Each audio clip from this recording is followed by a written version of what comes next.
मित्रांनो, 5 मित्रांपैकी एक हंसोज्ञेय तांबे म्हणून आहे आणि त्याचं जे पेंटिंग आहे ना त्याच्या श्वासाप्रमाणेच आहे, त्याच्या नावाप्रमाणे. आणि आपण म्हणतो ना की निसर्ग माणसाला काय देतं, तर निसर्ग माणसाला समृद्धी देतं आणि ती समृद्धी प्रत्येकाची वेगळी असते. तांब्याची समृद्धी आहे ना काही टेक्स्चरची आहे, पण हा टेक्स्चर हा जो फील आहे हा त्याच्याकडनंच ऐकूया आपण.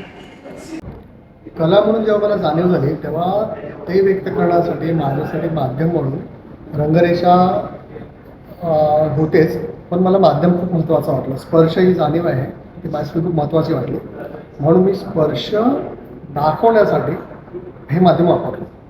त्याला एक त्वचा पण आहे, त्वचेला एक रंग आहे, त्याचा स्पर्श वेगळा आहे. पण इथून माझी सुरुवात झाली. पेपर अशासाठी घेतलं मी की ज्या गोष्टींना, ज्या जाणीवेला किंमत नाही आहे त्याच्यामधलं मूल्य जे काय आहे ते सांगण्याचा प्रयत्न केला. आता ह्या गोष्टी करताना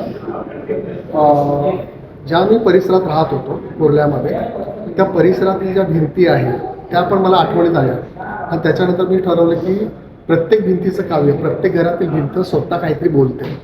शहरातली भिंत काहीतरी बोलते आणि गावातली भिंत काहीतरी बोलते. आणि मग तिथे माझा प्रवास सुरू झाला की ते माझी अभिव्यक्ती आहे, ते भिंतींचं काव्य.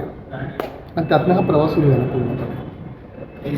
तुझी भिंतींची काव्य ही इथून सुरुवात झाली आहे, ती कुठे येऊन थांबते? हे जे भिंतींचं काव्य आहे हे करताना मला 2 गोष्टी जाणीव झाली. एक की जी उभी भिंत आहे ना ती अहंकाराची भिंत असते, आणि एक दुसरी भिंत असते ना ती असते अहंकार नसते, निरंकारी भिंत. आणि ती म्हणजे जमीन. जमीन आहे ती स्वतःला सामावून घेणारं, समजून घेणारी. आणि म्हणून तो शेवटचा जो प्रवास आहे माझा तो तिकडे गेला, म्हणजे अहंकाराकडून निरंकाराकडे. तुझ्या निरंकारीचा प्रवासासाठी खूप खूप शुभेच्छा. धन्यवाद.